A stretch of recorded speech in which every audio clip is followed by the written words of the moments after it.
लगभग 100 वर्षों से हम जानते हैं कि ब्रह्मांड फैल रहा है। बिग बैंग से पहले ब्रह्मांड एक बिंदु के रूप में था। यह 13 अरब साल पहले था, जब समय शून्य के बराबर था, यानी समय का कोई अस्तित्व ही नहीं था। इस शुरुआती बिंदु से सब कुछ अस्तित्व में आ गया, जो कि आज हम सब देख सकते हैं, जैसे कि प्रोटॉन, न्यूट्रॉन, तारे, आकाशगंगा और खुद हमारी पृथ्वी भी। यहाँ तक कि अंतरिक्ष और समय की शुरुआत भी यहीं हुई थी। समय शून्य के दौरान अचानक ही इस बिंदु का कभी न रुकने वाला विस्तार होने लगा। तब अचानक ही समय और अंतरिक्ष की शुरुआत होने लगी। इस घटना को बिग बैंग कहा जाता है। दोस्तों, आप लोग देख रहे हैं बंधन टीवी।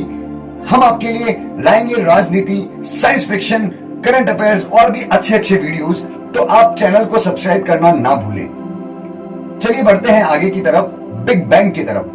वर्तमान समय में बिग बैंग ही हमारे ब्रह्मांड की शुरुआत के लिए सबसे स्वीकार्य सिद्धांत है।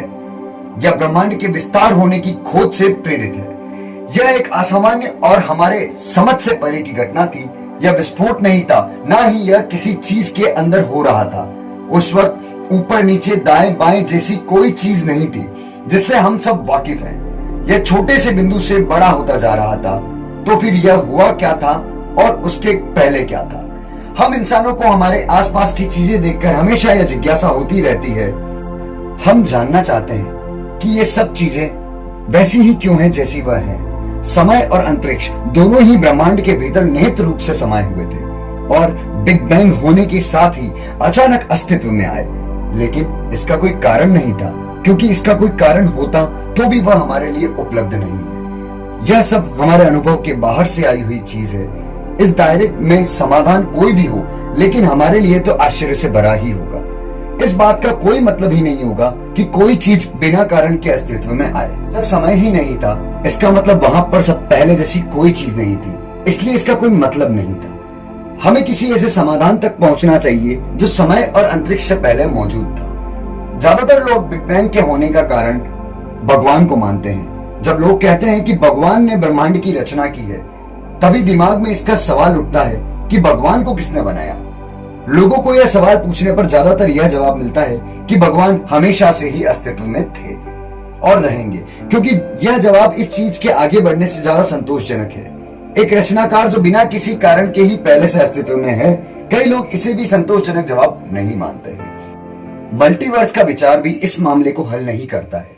कुछ वैज्ञानिकों का मानना है कि हमारा समस्त ब्रह्मांड एक विशाल मल्टीवर्स में स्थित है। इस मल्टीवर्स में हमारे ब्रह्मांड के जैसे असंख्य ब्रह्मांड समाये हुए हैं, लेकिन यह विचार भी इतना शक्तिशाली नहीं है जो उत्पत्ति के विषय को हल कर सके। हमारे दिमाग में तुरंत ही सवाल उठेगा कि मल्टीवर्स किस चीज के अंदर स्थित है, और इस तरह से यह सीरीज चलती ही रहेगी। बिग बैंग का कारण क्या है? इस प्रश्न का उत्तर पाने के लिए आती हुई समस्या में से सबसे बड़ी समस्या हो सकती है हमारा एक जैव होना। हमारा दिमाग इस चीज को समझते हुए विकसित हुआ है कि सभी चीजों का कोई न कोई कारण होता है। हम किसी चीज का कारण न होने की कल्पना भी नहीं कर सकते। लेकिन 100 साल पहले हम भी यह नहीं जानते थे कि हमारी आकाशगंगा ब्रह्मांड में स्थित 100 आकाशगंगाओं में से एक है। दोस्तों, 200 साल पहले हम यह भी नहीं जानते थे कि आसमान में दिखने वाले तारे हमसे हजारों प्रकाश वर्ष दूर हैं। 500 साल पहले हमारी पृथ्वी सूरज के चारों ओर चक्कर लगाती है। ऐसी कल्पना भी हम नहीं कर सकते थे। ब्रह्मांड की सच्चाई हमारी कल्पनाओं से भी ज्यादा जटिल है। शायद हम इन सवालों का जवाब जानने के लायक ही नहीं हैं, या फिर हैं भी तो अभी इसको जानने के लायक हुए नहीं हैं। मेरी बात सुनकर शायद आपको हंसी आएगी, लेकिन यह बात सोचने लायक तो है।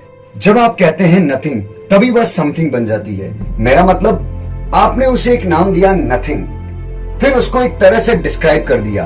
अब तो वो नथिंगनेस ही कुछ तो है, तभी आप उसे नाम दे सकते हैं या उसे डिस्क्राइब कर सकते हैं। जब आपका जन्म नहीं हुआ था तब क्या था? जब आप सो जाते हैं तब आप क्या फील करते हैं? यही नथिंगनेस है। आप देखेंगे कि आपके शरीर के अंदर छोटी छोटी कोशिकाएं हैं। कोशिकाओं के अंदर अणु, और अणु के अंदर परमाणु, और परमाणु के अंदर न्यूक्लियस है।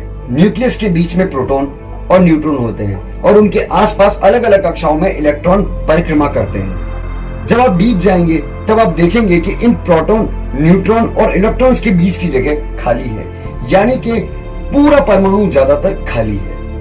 और अगर आप स्केल में हैं और नीचे चलते जाएंगे तो आपको अंत में सारी जगह खाली ही मिलेगी, यानी कि नथिंगनेस। इसका मतलब हुआ कि हमारा शरीर वास्तव में खाली है। कोई भी पदार्थ कितना भी सख्त दिखता हो, लेकिन वह भी वास्तव में खाली है। हम जो देखते हैं और जो महसूस करते हैं और हम हैं जिसका कोई मतलब नहीं है, सब कुछ तो वास्तव में नहीं है। इसलिए हम कह सकते हैं कि सब कुछ कुछ नहीं से तो आया है। दोस्तों, यह था बिग बैंग सीरीज का पार्ट 1। इसमें हमने आपको बताया जो कि हमें आपको बिग बैंग को समझाने में बहुत ज्यादा जरूरी तत्व थे। और अगले वीडियो में हम लेकर आएंगे आपके लिए द बिग बैंग, कैसे हुई धरती की उत्पत्ति, किस तरह से धरती इस लायक बनी कि उस पर जीवन संभव हो सके। मिलते हैं बिग बैंग के पार्ट 2 में। Thank you so much. दोस्तों, अगर आपको मेरा वीडियो पसंद आया है तो आप इस वीडियो को लाइक करें, इस पर कमेंट करें और इस वीडियो को शेयर जरूर करें और इस चैनल को सब्सक्राइब जरूर कर लें, ताकि बिग बैंग यानी कि धरती की उत्पत्ति कैसे हुई है आप जान पाएं, इसका नोटिफिकेशन आप तक पहुंच जाए। बेल आइकन को दबाना ना भूलें। Thank you so much. देखते रहिए बंधन टीवी।